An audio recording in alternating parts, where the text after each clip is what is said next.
All right, welcome to the Buckeye Blitz on FanStream Sports, powered by DSP Media. I'm Jeff Thitoff, following the X at It Happens.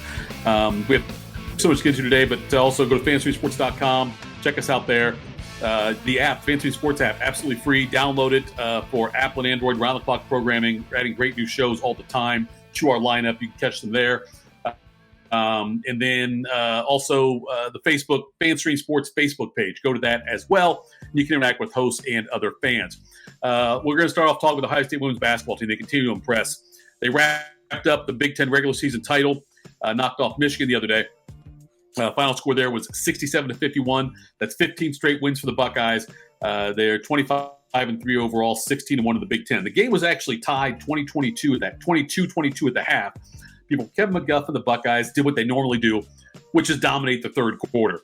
I think they only outscored 3 times in the third quarter this year, but they outscored Michigan 27-16 in the first 10 minutes after the intermission. That was really the difference, and Ohio State went on to roll and get the win. Ohio State, like they always do, the staple of this team, they forced 29 turnovers with that suffocating press, which I call like the 40 minutes of hell defense they play, much like what Arkansas used to do under Nolan Richardson. J.C. Sheldon scored 22 points for the Buckeyes. Cody McMahon had 18. Celeste Taylor had 12. Taylor and also Taylor Theory and Ricky Harris each had 4 steals. Harris's came in just 12 minutes of play. And Ricky Harris has been such a key for this team off the bench. She does not fill up the stat sheet. You won't see her having like a 20-point game or a 10-rebound game. But she gets in there and does like things like this. 4 steals in 12 minutes against Michigan. And she'll draw charges. She'll make the extra pass. She does a fantastic job defensively, brings an energy to this team. She is one of the more important pieces on this team. Not always the first person off the bench either, usually the second or third person off the bench. But again, 12 minutes of play is all she had against Michigan, picked up 4 steals in that game. Getting back to Celeste Taylor. She scored 20 points twice in the last 5 games. Prior to that, her season high was 16. But she also has 15 assists and 14 steals in her last 3 games. She has done a tremendous job all season long, and we knew when she came in, she was going to transfer from Duke, and she was the defensive stopper. She was Defensive Player of the Year in the ACC last year. So we knew what to expect from that. But her offense has started to pick up, and like I say, having 15 assists in the last 3 games, we know about the 14 steals, but a couple of 20-point games in the last 5 as well. Very impressive, Celeste Taylor. Huge part of this team and has gotten more and more important as the season's gone on. Before this, Ohio State took care of business against Maryland. They won 79-66, and that win ensured Ohio State, when they had that one, I believe, to share the regular season crown. Now they've clinched it and locked up the number 1 seed in the Big Ten tournament. Having the number 1 seed overall for the tournament for Ohio State is significant from the standpoint of that Ohio State will now avoid having to play Indiana and Iowa back-to-back in the tournament. If the tournament plays out the way it should, based on the seeding, Indiana and Iowa would have to play in the semifinals, and then the winner the next day would play Ohio State in the finals. So that's going to beat up that team. I don't care if it's Indiana or Iowa, whoever wins that game. They got to be fatigued coming in, because that'll be 3 games in 3 days for them, and coming off a tough game the night before. Ohio State, in theory, hopefully, should have an easier path in, and not have to play one of those teams again in the semifinals is significant for this Buckeye team. Ohio State seems to have locked up a number 1 seed in the NCAA tournament. They should, regardless of what happens against Iowa coming up on Sunday. And I would say, as long as they have a decent showing in the Big Ten tournament, they should get a number 1 seed. Getting back to the Maryland game, J.C. Sheldon did have 17. Ohio State led by as much as 15 in that Maryland game back in the third quarter, but the Terps trimmed the deficit to 5 after 3 periods. Now, Cody McMahon against Maryland, she had 15 points. She spent a good chunk of time on the bench after picking up her 4th foul in the third quarter. So what makes that win so impressive, again, it wasn't the one against Michigan, the one before that against Maryland. What makes that win so impressive, OSU did not have as much success as they're accustomed to with the full court press. And that, the fact that they had to generate points elsewhere, otherwise, fast break opportunities, easy baskets elsewhere than just getting steals off of that. But with McMahon's foul issues as well, and they had that adversity in the third quarter where Maryland cut the deficit to 5 points, like I said, are all things that will benefit this team as they make a run towards the national championship. Another key, again, this Sunday was Ricky Harris, last Sunday, I should say, when they played Maryland. She never filled up the stat sheet, but she did make a couple of big threes and drew a charge against the Terrapins. So this Ohio State team, they're playing Caitlin Clark on Sunday in a nationally televised game, and it's a significant game because, one, ESPN's Game Day is going to be there. It's also going to be Caitlin Clark's last regular season Big Ten game. She has a chance to pass Pete Maravich for the all-time scoring record. She's going towards that. She has a lot of games left, obviously, with Big Ten tournament and NCAA tournament. But she has announced that she is going to forego the potential fifth season of the COVID year she could take and go into the WNBA draft. Now, she could always change her mind, but that's what she is saying right now, is that she is going to leave Iowa after this season. So a big game on a lot of levels. Ohio State, like I say, already wrapped up the Big Ten championship, regular season championship. They're outright winners of that. And they also have the number one seed in the Big Ten tournament. Nonetheless, it'd be nice to get another win for Ohio State. It'll be a fun matchup, Ohio State and Iowa. It's a 1 o'clock Eastern tip-off time on Sunday. Okay, let's talk about the men now. The men's basketball team on Sunday, they pulled off a stunner in East Lansing. Dale Bonner drained a three at the buzzer. Buckeyes win 60-57. Devin Worrell came off the bench, scored 14 points in that game as well. Interim coach Jake Diebler picked up. It was another significant win for him because after beating Purdue the previous week, there was 2 big wins in 8 days. The win was the first road win for Ohio State in 420 days. The men did not win a game since January 1st of 2023. So first road win in 420 days for Ohio State, and their first win in East Lansing since 2012. It shows you how tough it is for them to win there in Izzo's house. But the Buckeyes did get that win, significant as they've beaten Purdue now, and they're ranked 2 in the country, and at Michigan State. Sandwiched in there was a bad loss to Minnesota, but nonetheless. The Buckeyes followed that up with a win over Nebraska, and 79-68 in that one. Ohio State is now 17-12 overall, 7-11 in the Big Ten. They host Michigan before traveling to Rutgers to close out the season. Let's talk about the game first against Nebraska before we talk about the implications of what could happen after that.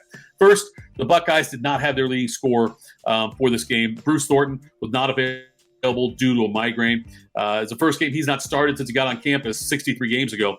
Thornton was leading the team in scoring with 16.2 points, 4.2 assists leading that, and also leading with 1.2 steals. So a big loss for Ohio State going into that game. Jamison Battle played a huge game for Ohio State. He scored a season-high 32. Roddy Gale had 16 points, also 10 rebounds, which is great for him. And Battle really did some damage at the end of the first half when he scored. The Ohio State a 9-0 run to end the half. He scored 6 of those. The Buckeyes took a 39-35 lead.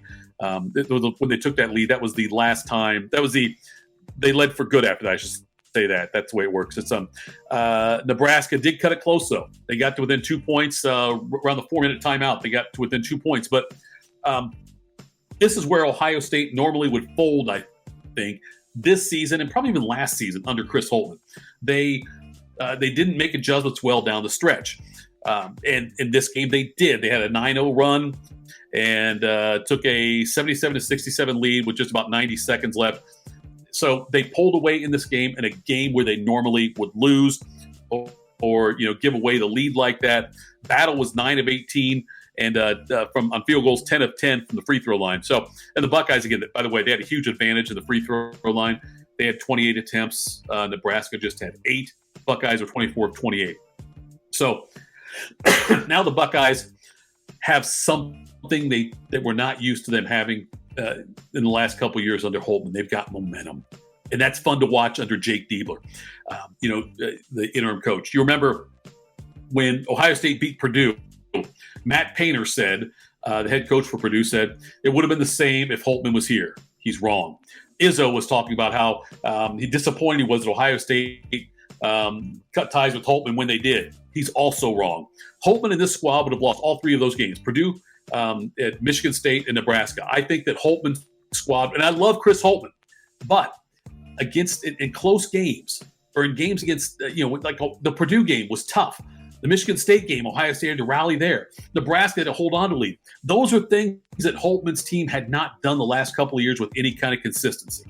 Jake Diebler he's coaching for this job, like I said, they're 17-12 right now with a couple more wins. They win these last two. Host Michigan at Rutgers. Both very winnable games for Ohio State. At Rutgers will be tough, but a winnable game. They get to 19-12. A couple of wins in the Big Ten tournament. Maybe get to 21-12 and then lose, get to 21-13. Who knows? Or if they get 22 wins. Is there a chance Ohio State gets to the NCAA tournament being on that kind of a run?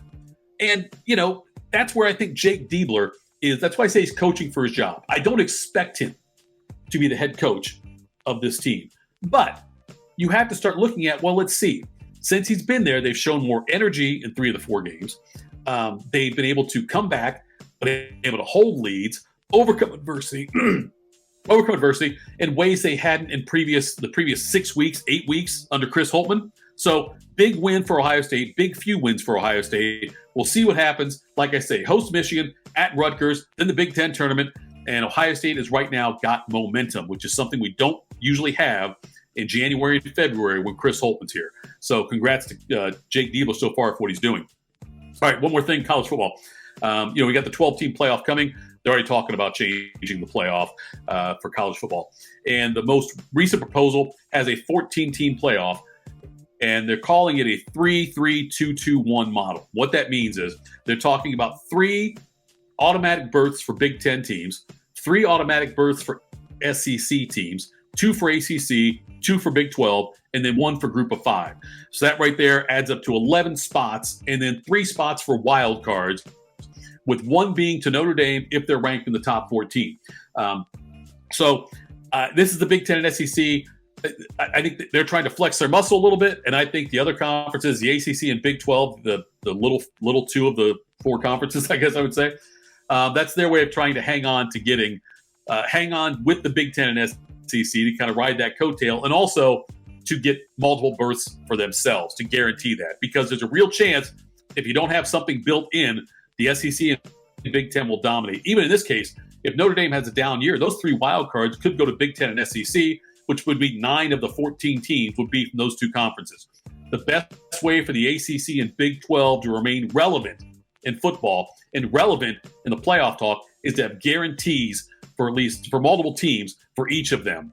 And it's got some look. There may be some language you have to change. Like if someone's got 4 losses, they can't get in the Big 12 or ACC. You could have that with the second team in the Big 12 or ACC could be a very mediocre team that gets in over a really good Big 10 or SEC team, but it's still discussion phases.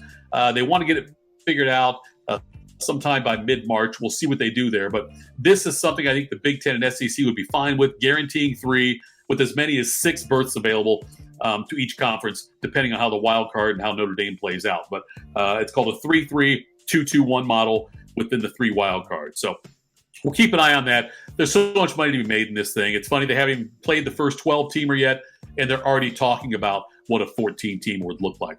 All right, that's it for me. Thanks so much for tuning in here. Again, follow me on the X @FitHappens. FanStream Sports powered by DSP Media. Download the app. It's free for Apple and Android users. We got great sports programming around the clock. More and more shows being added all the time. And we will talk again soon. Have a great day.